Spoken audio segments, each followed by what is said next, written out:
아름다운 자연경관으로 태평양의 천국이라고 불리는 하와이. 신혼여행지로도 인기인데요. 지난해 8월 이곳 하와이에 대형 산불이 발생했습니다. 지상낙원을 순식간에 화염지옥으로 바꿔놓은 이 산불은 미국 역사상 가장 큰 피해를 남겼는데요. 이렇게 산불의 피해가 커진 요인 중 하나로 기후변화가 지목되고 있습니다. 계속되는 환경오염으로 지구온난화가 진행되고 그로 인한 기후변화가 세계 곳곳에서 일어나고 있는데요.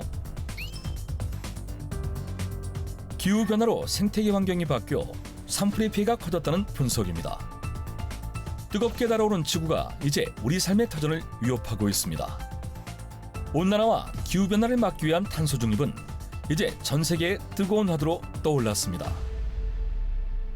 탄소 중립이란 이런 배출원에서 배출되는 탄소의 양과 그리고 흡수원에서 흡수되는 탄소의 양이 서로 균형을 이뤄서 실질적으로 실질 탄소 배출량이 제로가 되는 것을 의미합니다. 그래서 이러한 2050 탄소 중립은 우리가 반드시 가야만 하고 그리고 우리가 해결해야만 될 환경 문제임은 틀림없습니다. 탄소 중립을 실현하기 위해 시급히 해결해야 하는 문제 중 하나는 바로 점점 늘어나고 있는 쓰레기 처리 문제입니다. 코로나19 이후 배달 문화의 확산으로 쓰레기 발생량은 더욱 늘어나 국내에서 하루 동안 발생하는 폐기물 쓰레기의 양은 무려 54만 톤에 달하고 있습니다. 그런데 재활용되지 못하고 소각 매립되는 폐기물 쓰레기를 줄이는 것만으로도 온실가스 배출량을 상당수 줄일 수 있다고 하는데요. 전체 온실가스 배출량의 45%가 쓰레기 문제와 연관이 되어 있는 것이죠. 결국은 우리가 쓰레기 문제를 잘 해결한다. 가령 재활용을 열심히 해서 재생원료를 사용하게 되면 천연자원의 사용을 덜 해도 되는 거잖아요. 그렇죠. 그만큼 온실가스 배출량을 줄일 수가 있는 거거든요. 더욱이 오는 2026년부터는 종량제 쓰레기의 측매립이 금지되기 때문에 추가적인 소각장 건설이 필요하지만 주민 반대가 클 뿐더러 탄소 중립 측면에서도 문제가 되는데요. 늘어가는 쓰레기 양만큼 고민의 늪도 깊어지고 있습니다. 난관에 봉착한 쓰레기 처리 문제. 정말 해결책은 없는 걸까요?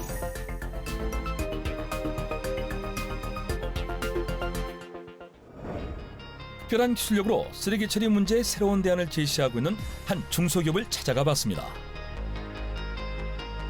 안녕하세요. 아나운서 박선아입니다. 저는 지금 골칫덩어리 쓰레기가 자원이 되는 현장에 나와 있는데요. 매립되거나 소각되어야 할 폐기물들이 이곳에 오면 고품질 재활용 원료로 사용된다고 하는데요. 쓰레기 문제에 새로운 대안을 제시한 놀라운 기술력. 지금 안으로 들어가서 직접 확인해 보겠습니다. 기업 안에는 소각되거나 매립되어야 할 쓰레기들이 가득한데요. 이 쓰레기들은 어떻게 처리되는 걸까요? 안녕하세요. 네, 아이고, 안녕하세요. 안녕하세요.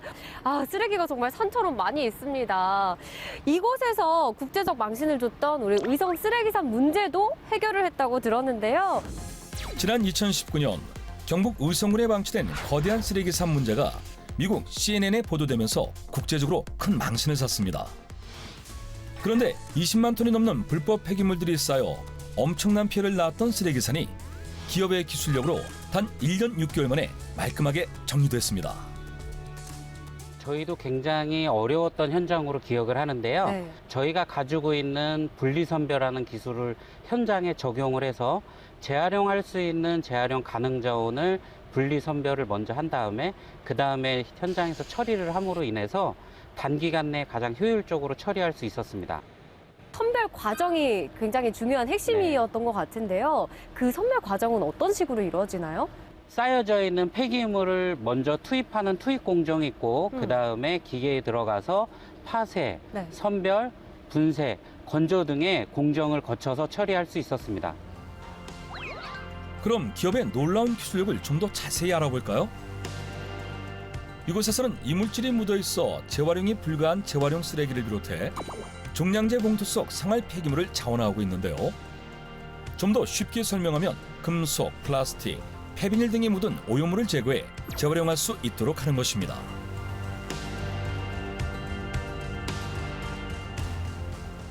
와, 이곳에 오니까 정말 분진도 많고 소음이 굉장한데요. 하나씩 이렇게 폐기물을 굴삭기를 이용해서 기계에 투입하는 투입 공정이고 네. 이 기계가 투입된 폐기물을 잘게 썰어주는 파쇄기가 되겠습니다.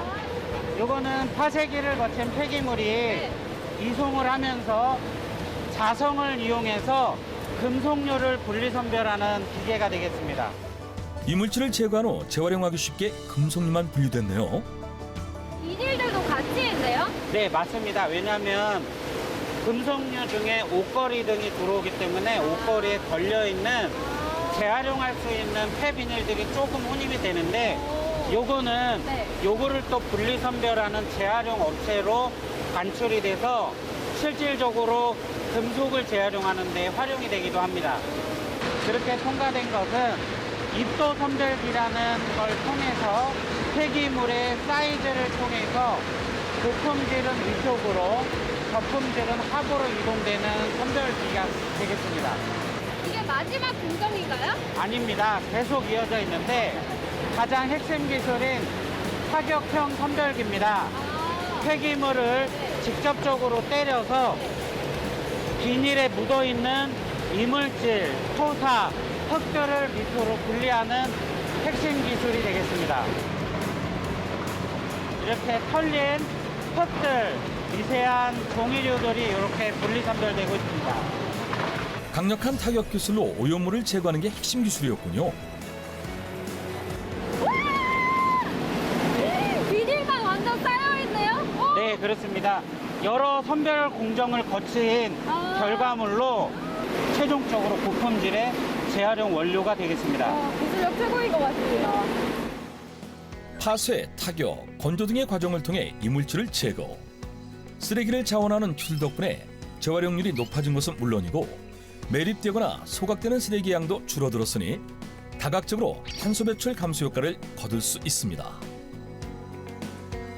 하마터면 이 많은 자원이 그냥 버려질 뻔했군요.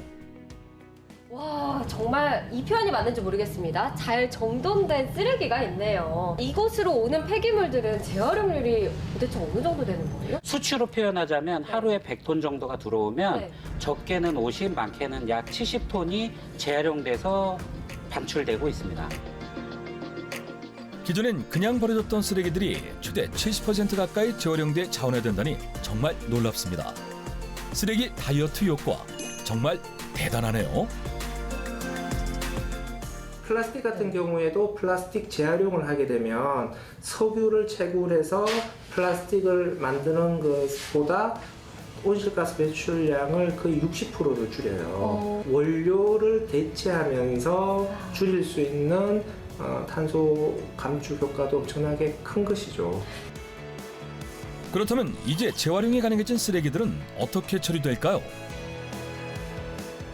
선별이 된 폐비닐은 기름으로 환원하는 화학적 재활용과 제품을 찍어내는 예를 들어 과속방지턱이나 제원료로 활용이 되는 물질 재활용과 그다음에 저품질의 폐비닐은 에너지를 회수하는 시멘트사의 보조연료나 고형연료, 원료로 활용되고 있습니다.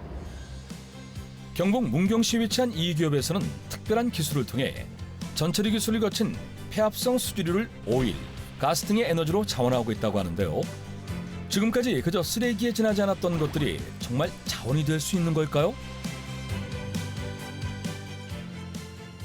원래대로라면 이 쓰레기들이 땅속에 묻히거나 소각되어야 하지만 전처리 기술을 거쳤기 때문에 에너지 자원으로 만들어질 수 있다고 합니다. 쓰레기가 자원이 되는 과정, 저와 함께 따라가 보시겠습니다. 폐합성 수지류를 에너지로 전환하기 위해서는 폐플라스틱, 폐비닐 등을 산소결핍 상태에서 간접 가열해 화학적으로 분해하는 열분해 과정을 거쳐야 합니다. 폐합성 수지류를 밀폐된 기계 안에 연속으로 투입을 하면서 교반을 통해서 분해를 실시하면 그 분해된 유증기가 약 50% 정도는 오일이 나오고 40% 정도 가스, 10% 정도 차로 해서 다시 이 생산된 물질을 에너지 또는 자원으로 활용할 수 있는 기술이 되겠습니다. 폐합성 수지류에 열분해 기술을 적용해 생산된 자원은 플라스틱 원료로 공급되는 경질 나프타와 중유 등으로 현재 각각 상황에 맞게 재활용되고 있다고 합니다.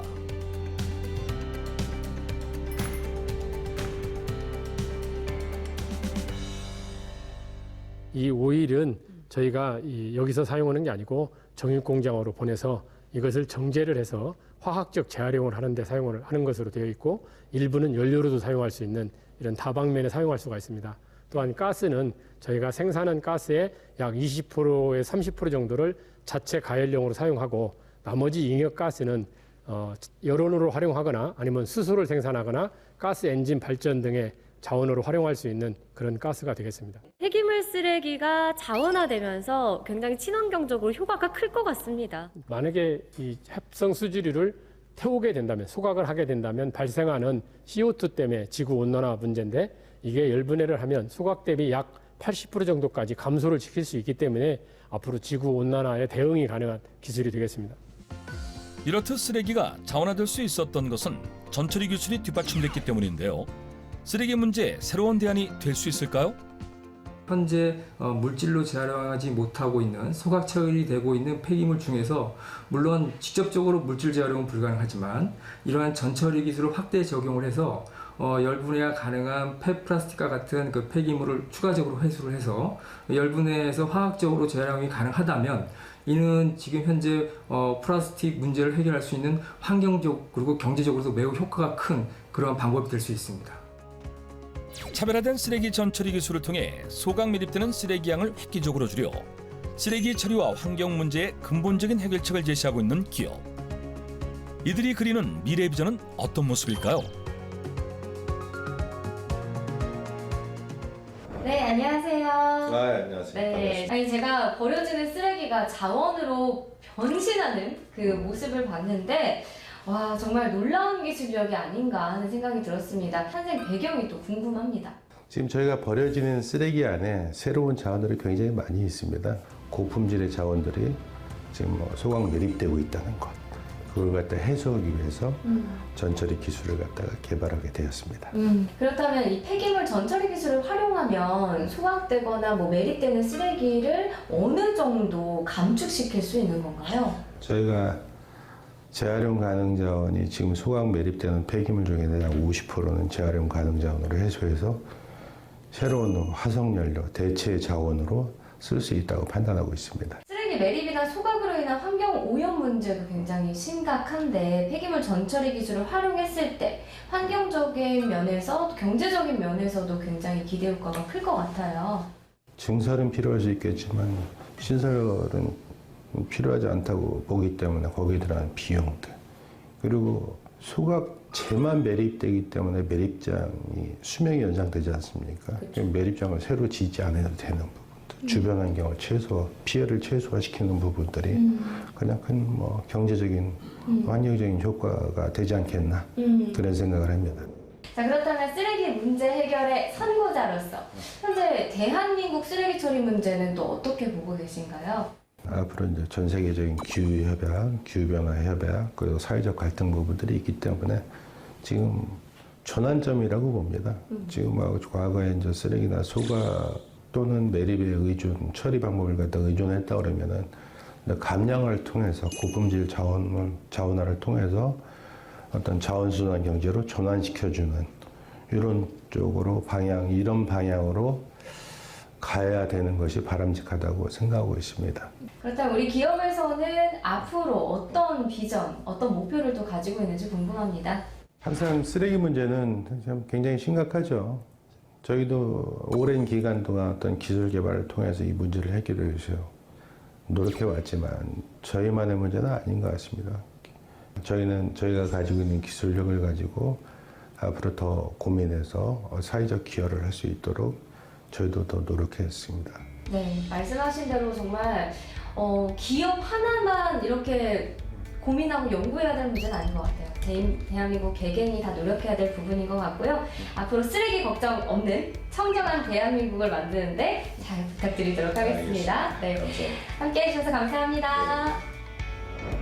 매립, 소각 쓰레기는 물론 탄소 배출을 줄이는 폐기물 전처리 기술이 진퇴양난 쓰레기 문제 해결사가 될 수 있길 기대해 봅니다.